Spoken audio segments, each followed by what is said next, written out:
muy común que cuando uno discute con uno de estos liberales que supimos conseguir, y uno le dice la influencia de Rousseau en el liberalismo argentino, te van a contestar que no, en realidad Rousseau influenció a Hitler. Bueno, es muy común en este país que tanto peronistas como liberales nieguen el origen plebeyo de la soberanía popular y que nieguen muchas cosas.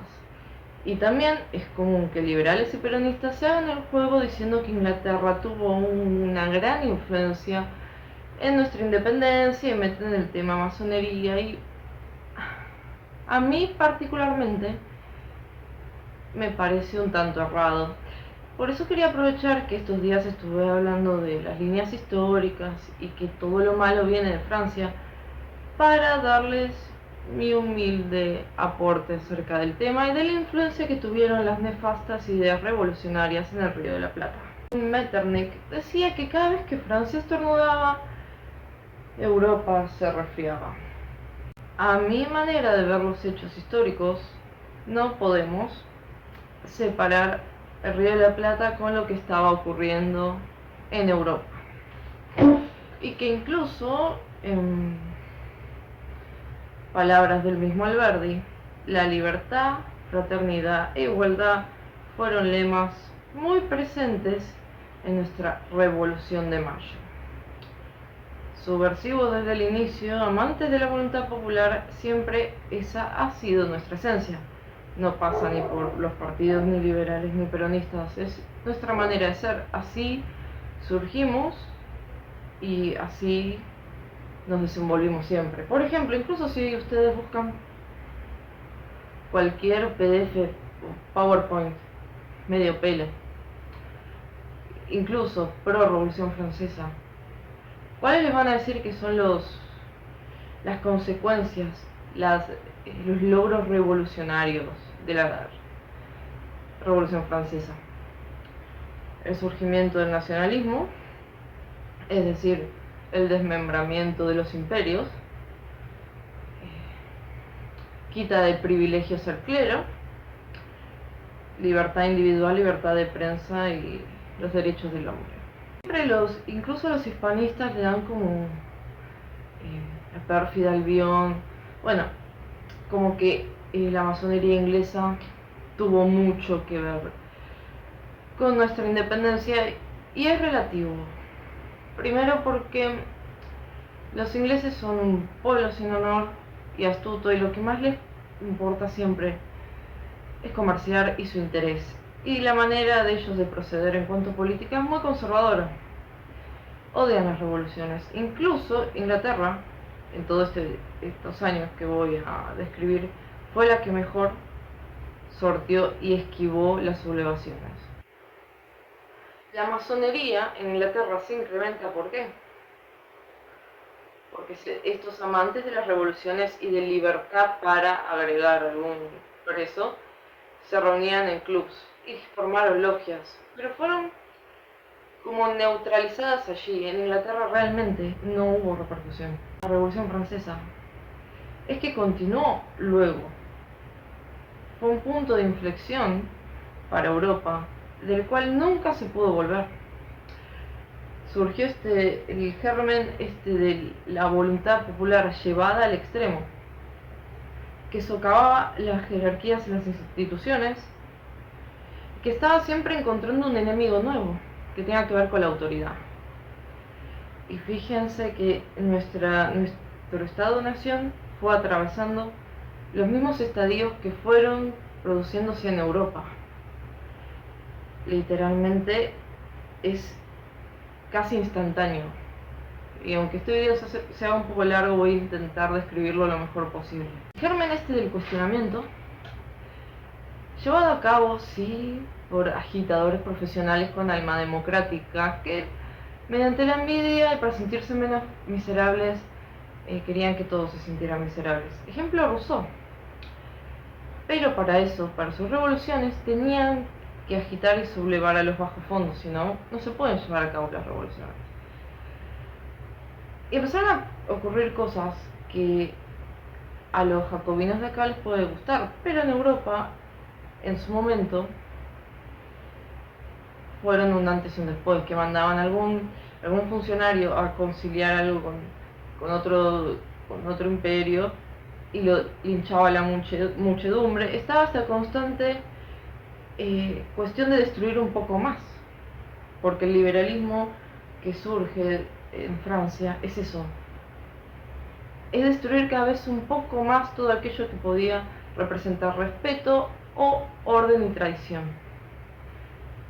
Es literalmente eso. Luego, para 1840, va virando hacia objetivos más económicos y se atenta contra la propiedad privada, pero comenzó contra el clero, contra las aristocracias. Eso era el derecho del hombre, que seamos todos iguales, y que la educación, libertad de prensa. Que acá nosotros surgimos así. Separar nuestro surgimiento de lo que ocurrió en Francia es un error. Saavedra, que fue el líder de la Revolución de Mayo, decía que tenía que quedar en claro que la voluntad era del pueblo. Ay, qué asco. La voluntad era del pueblo y había que refutar la doctrina del derecho divino de los reyes. Nosotros empezamos con esa progresiva revolución desde abajo, desde los inicios. Para eso necesitaron darle armas al populacho. Entonces, tampoco es verdad cuando los hispanistas dicen que no hubo revuelta. Sí la hubo, armada, digamos, premeditada, como fueron las revoluciones de ahora en más. Las revoluciones se fueron instalando mediante ideas, como premeditando la envidia. Hubo una revuelta, sí, premeditada, pero la hubo. A diferencia de lo que creen algunos, que está bien, Rosas no era un amante de los intelectualoides pomposos, pero él estaba muy atento a lo que estaba ocurriendo en Europa. Y eso siempre le aterró. Y estaba acertado en casi todas sus premeditaciones, porque decía que en efecto ese liberalismo iba a ser imposible en algún momento que pudiera tolerar cualquier tipo de autoridad. Por eso cuando uno estudia a Rosas, lo primero que te van a decir es que la propiedad privada para él era absoluta, porque lo particular del liberalismo de Rousseau es que te dicen respetar la propiedad privada, pero no dejan constantemente de agitar y promover, aceptar ataques por su libertad de expresión y libertad de prensa a las instituciones, a la autoridad. Atacar todas esas cuestiones terminan atacando la propiedad privada, terminan suicidándose. Por eso, si ustedes ven la historia en Europa, siempre apareció algún personaje transitorio como Rosas, sea von Bismarck, Metternich, que intentaron resguardar ya sea el campo, porque atacaron siempre al sector agropecuario en favor de de la ciudad, los ejércitos, las aristocracias de cada... Y a ellos siempre se los llamó reaccionarios, pero es completamente idiota separar la figura de Rosas con lo que estaba ocurriendo en Europa. Volviendo acá, la cuestión es que la Revolución de Mayo surgió, citando a Alberdi, con la idea de ser la tumba de los privilegios. Sí, inspirado en Rousseau, dice, donde todos seríamos iguales, negros, blancos, mulatos, no habría diferencia entre nosotros, igualdad de rangos. Eso dijo Alberdi.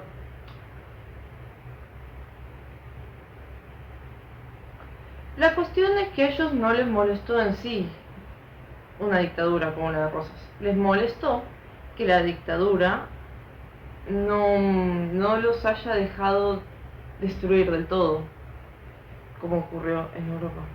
Les molestó que no fuera una dictadura pro ideas sin rango y de igualitarismo imbécil. Les molestó que interrumpiera las ideas de la libertad, que hubiese reincorporado a los seminarios de sacerdotes, que no, no hubiese puesto de lengua obligatoria el francés y que los franceses nos hayan tildado de rancios. Nada bueno viene de Francia. Volviendo, cuando se produce la Revolución de Mayo, no es como que hubo una repercusión ni para bien ni para mal en los otros territorios del Río de la Plata. En rigor, los latifundistas que ya existían en esa época, lo único que les importaba, porque hay gente práctica, era que no los jodiera con el tema de la aduana. Paréntesis, porque también está mal cuando los peronistas, que no saben nada, dicen que el tema de los ríos interiores, la libre navegación que proponían los unitarios, es por una cuestión de cipallismo. Bueno, no. En realidad, al sector ganadero siempre le convino que el control de la aduana sea nacional. Por eso Rosas siempre controló la aduana él y no permitió la libre navegación. Bueno, Rivadavia, manteniendo estas ideas muy teóricas de la metrópoli, porque acorde a esta gente, los porteños estaban siendo esclavizados por, así hablaban, esclavizados en pos del campo, porque el campo era ocioso y a la vez era rico y era una casta, decía Sarmiento. ¿Les suena? Bueno, la cuestión es que sus planes económicos no funcionaron acorde a la realidad.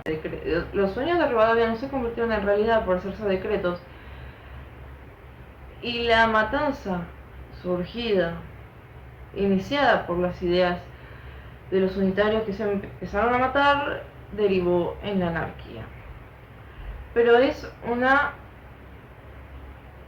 similitud igual, es igual a lo que estaba ocurriendo en Europa, donde algo tan simple como que ya como había libertad de prensa, decían, acá cortamos la cabeza a alguien, y de pronto aparecía en Viena unos estudiantes iban y querían cortarle la cabeza a otro, porque una vez que uno inicia ese tipo de entusiasmo en el populacho, no, es muy difícil terminarlo. Y nosotros, el germen revolucionario nunca se nos quitó. Cuando dicen que Inglaterra tuvo mucho que ver, bueno, es mentira. La verdad es que Inglaterra nada más quiere comerciar. Y eso no es que apareció de la nada. Ya estaba.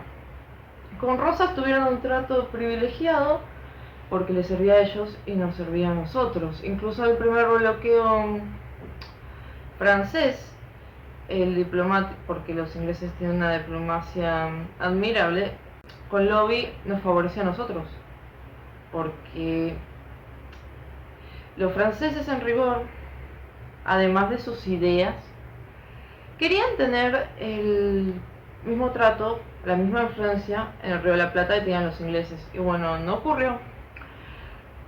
Pero tampoco está bien cuando dicen que Rosas fue un traidor. No, siempre benefició a Buenos Aires, exterminó la anarquía y ni siquiera existía el Estado-Nación. Éramos un territorio, eso hay que poner en contexto. Un territorio muy extenso en el fin del mundo, en el cual habíamos sido virreinato, pero digamos que estaba un poco debilitado el imperio español. Y acá había comerciantes ingleses hace muchísimo, súbditos ingleses, como decía Rosas, y no estaba esta cuestión de nacionalismo, que es el nacionalismo surge de la Revolución Francesa, no estaba esta cuestión de que era de patria incluso. No éramos todavía Estado-Nación. Hay que entender que el funcionamiento era similar a como habían quedado los territorios luego de la caída del Imperio Romano de Occidente. Cada sector tenía un caudillo provincial. Eso es lo que complicaba a veces que se pusieran de acuerdo. La cuestión es que los unitarios, esta gente que tenía muchas convicciones, tenía muchas ideas. Sí, bueno, como bien admite Alberdi, las ideas y las revoluciones van de la mano. Y también, ¿cuál es otra consecuencia de la Revolución Francesa? La Constitución. La muchedumbre de todos lados no sabía ni lo que era la Constitución, pero pedían la Constitución.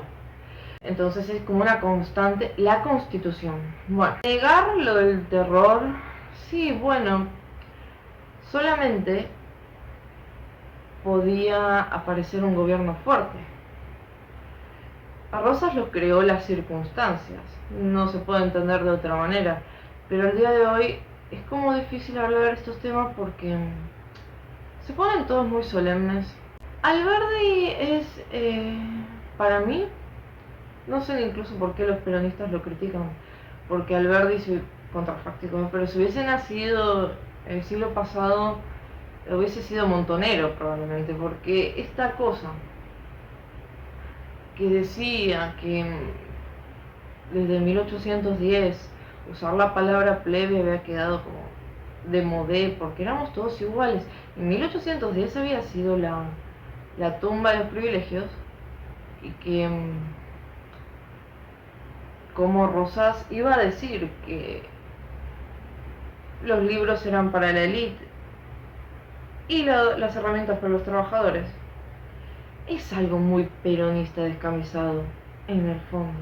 Todas las revoluciones en Europa siempre comenzaban similar, con sectores que se reunían en alguna taberna, estaban un poco melancólicos y empezaban a hablar de tiranos. Así empezaron a desenvolverse todas las revoluciones contra los reyes, el clero, en el mundo.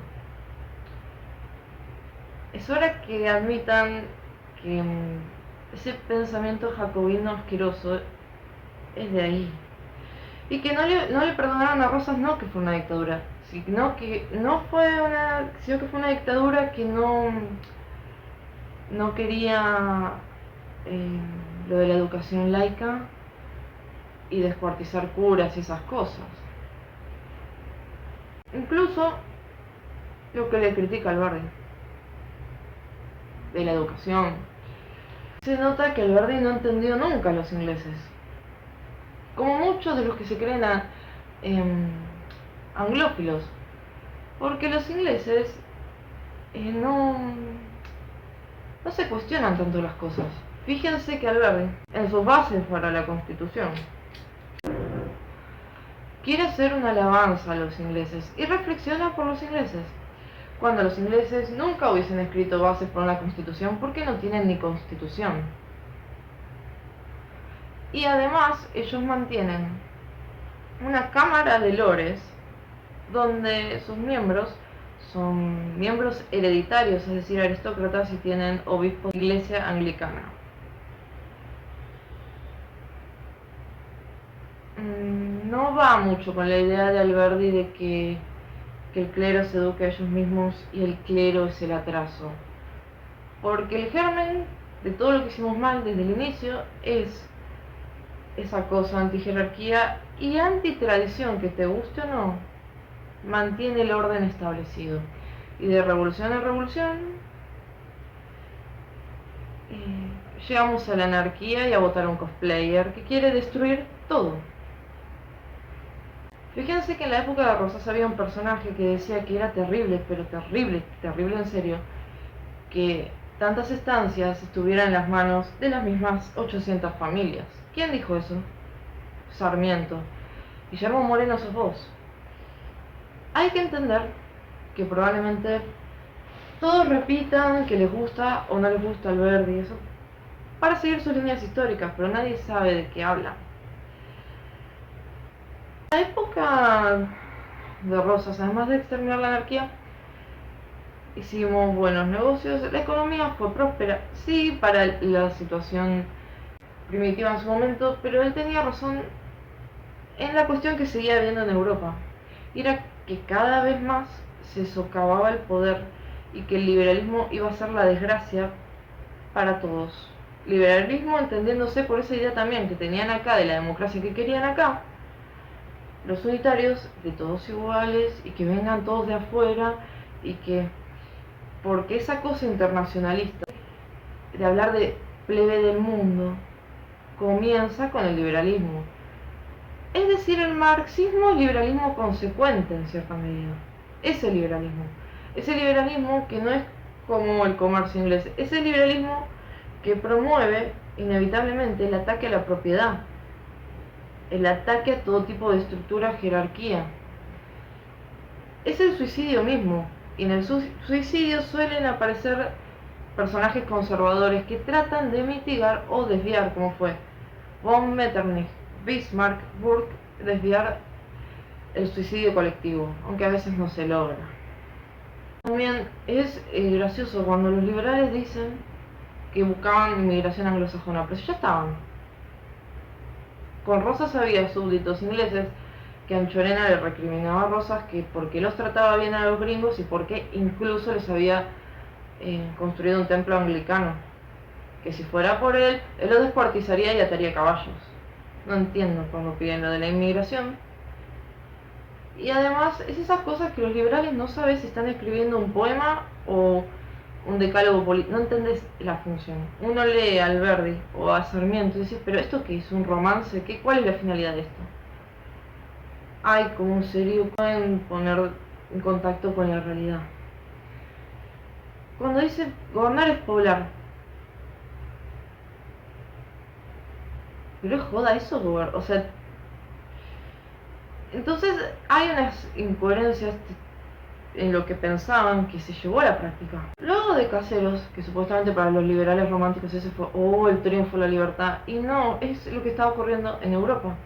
Generalmente, como pasó con von Metternich, que terminó también exiliado en Inglaterra, eran esos personajes que trataron de conservar, que tuvieron, a pesar de su época, que tuvo que reprimir Rosas, pero fue no es que él entró con milicias gauchas, que se llevó a algún tipo de estabilidad, civilización, pero luego el germen ese, que les digo, de la sublevación no se detiene. De cualquier manera, que sin Rosas no hubiesen podido escribir su santa constitución, que era lo que estaban pidiendo en todo el populacho en Europa, que la constitución, todos querían constitución.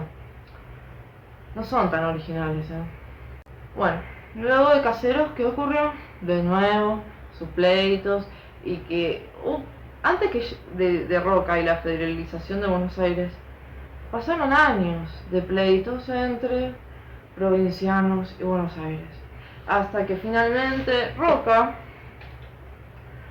que es un personaje es particular porque para mí se lo infla nada más porque una foto parece como llamativo, pero para mí no es tan, ni siquiera por lo que le critican. Es el creador él sí se forma el Estado-Nación porque se federaliza Buenos Aires y hay esta cuestión de gobierno nacional. Ahora, ¿qué es lo que ocurre? La gente, los opinólogos en este país que son izquierdosos, te dicen que es el orden conservador. Y es un conservadurismo raro desde el momento que deriva en el sufragio universal. Bueno, si un grupo de liberales que son anticlero, anti todo, les parece conservadores, es porque este país es muy zurdo.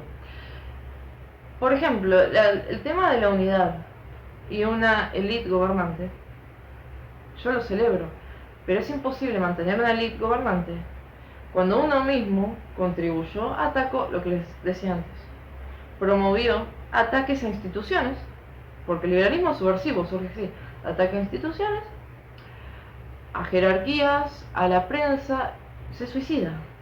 El liberalismo tiene este ciclo en la historia que termina en el suicidio, y el conservadurismo siempre tiene que salvarlo, a veces no lo logra. Es un ciclo básico. No podía menos que terminar en el suicidio. En el medio ellos le quitaron atribuciones a la iglesia porque ahí el atraso, se crea registro civil, Sarmiento, fíjense que ni siquiera se habla de Sarmiento como presidente. ¿Alguien recuerda que fue presidente? Bueno, el tema de la educación libre y gratuita y laica. Porque la cosa del liberalismo de acá no es elevar o al menos educar en los valores, aunque no te guste la tradición, que conservan un orden. No, bueno, lo que terminó pasando es que quisieron nivelar todo al nivel de los obreros que se les ocurrió traer de afuera. Y como bien dijo Rosas, él había visto que en la Revolución de Mayo le habían dado armas al populacho y que eso había sido un grave error, y porque siempre el populacho es resentido y va contra los ricos y los que tienen tierras y iba a tener que monitorearlos de por vida. Bueno, acá los tenés combatiendo la oligarquía y combatiendo la casta. El tema de la generación del 80 es que se contradice todo el tiempo, la realidad. También promovieron la inmigración masiva, porque gobernar es poblar, les quedan eslogans. Y lo curioso, y no juicio de valor, es lo que pasó, es que a los inmigrantes se les daba privilegios, y ellos consideraban inmigrantes a los que venían en los barcos de tercera y segunda clase, no primera clase. ¿Qué querían lograr? No lo sé. Pero como bien dijo Lugones, años después, nosotros destratamos a nuestros primeros extranjeros, que fueron los productores rurales, que fueron los gringos del campo, en favor de la de la ciudad, del obrero. El obrerismo de Irigoyen, el obrerismo de Perón le suena. Es como que un peronista criticando al Verdi entra en incoherencia. Volviendo a la cuestión, cuando se critica el tema ese de que no, con la generación del 80 vinieron los capitales extranjeros y payos, no chicos, eso estaba desde la época de Rosas. Córtenla, y Rosas les dio privilegios al capital británico. Es más, les dije que en la Primera Guerra Mundial nosotros éramos neutrales también, por la cuestión de que le enviábamos comida a los ingleses y los submarinos no nos hundían los barcos. O sea, no tiene nada de malo, es lo que es. Después, en la cuestión esta de que dicen modelo agroexportador como si fuera algo malo, que tampoco ven que tienen eso desde... Tampoco es algo malo, y la prioridad, la ayuda al sector ganadero está desde la época de Rosas, que tuvo un gran momento de prosperidad económica, pero luego se modernizó, porque en sus ideas, un modo de Rosas medio reaccionario, no modernizó algunas cuestiones de tecnología. Pero hay que entender a Rosas en su tiempo y en su espacio. Y tenía razón en que la insubordinación y la anarquía se nos iba a quitar nunca. Un inglés dijo que hay que admirar a Rosas porque es imposible gobernar a este pueblo. No es como que es algo nuevo todo esto, ¿no? Entonces la generación del 80, luego de ellos mismos, como hacían los unitarios, que lo único que hicieron era socavar el poder desde Montevideo, luego de socavar poder e instituciones, no podían menos que terminar en el sufragio universal. ¡Wow! Libertad para todos. Ya somos todos iguales sin rango como pedía el Verde. Y todos podemos hacer lo que quisiéramos. Sí. Bueno, y que la educación iba a ser como el empoderamiento, porque en cierto sentido yo no hago juicio de valor de los vericuetos psicológicos de los personajes, pero fíjense que Sarmiento decía que él era un hombre pobre y que antes, claro, en el viejo régimen los privilegios eran acorde a las familias aristocráticas y la casta, le suena, y que ahora todos podríamos ser iguales gracias a la educación. Es decir, el problema es la educación, se necesita más educación, es muy de esa época. Por ejemplo, uno de los ingleses decía que en Rosas veía un estanciero rico, y en Sarmiento un hombre que quería parecer civilizado. Hay siempre esta cosa de que se quiere ir contra todo atisbo de un régimen anterior, y en el fondo es por cierta envidia. Y nosotros comenzamos pensando que civilización era destruir toda institución, todo orden. Y es curioso cuando los liberales hablan de división del poder, porque las instituciones como la iglesia suelen mantener el orden social. Eso nunca pudieron entenderlo por su berretín anticatólico que viene de épocas ancestrales jacobinas. El liberalismo es suicida, es kamikaze, no logra, no acata razones, y es solo por un tema de que no soporta la verticalidad. Es solo por eso. Y fíjense que al día de hoy no les llama la atención que se usen las mismas palabras para estigmatizar ciertos sectores. Por ejemplo, todas las coronas, no sé, inglesas, españolas, todas son los Illuminati, ¿no? Son tiranos. Illuminati extraterrestres que beben sangre de niños, o que los ricos del mundo son reptilianos. No les suena, no. A veces se les hace familiar. O que el Vaticano en realidad es Babilonia y Roma está vacante.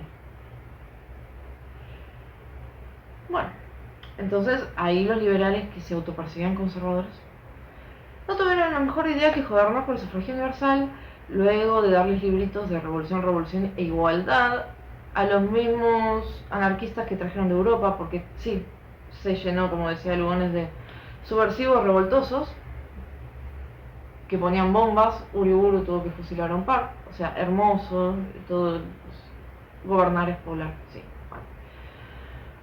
Un año después de la Revolución Rusa tuvimos la reforma universitaria. Y finalmente Roca le confesó a un amigo suyo, dijo, la anarquía es una maleza pertinaz que va a durar al menos 50 años más. No se equivocó y su escepticismo se comprobó cuando en 1930 ocurrió el golpe de Uriburu.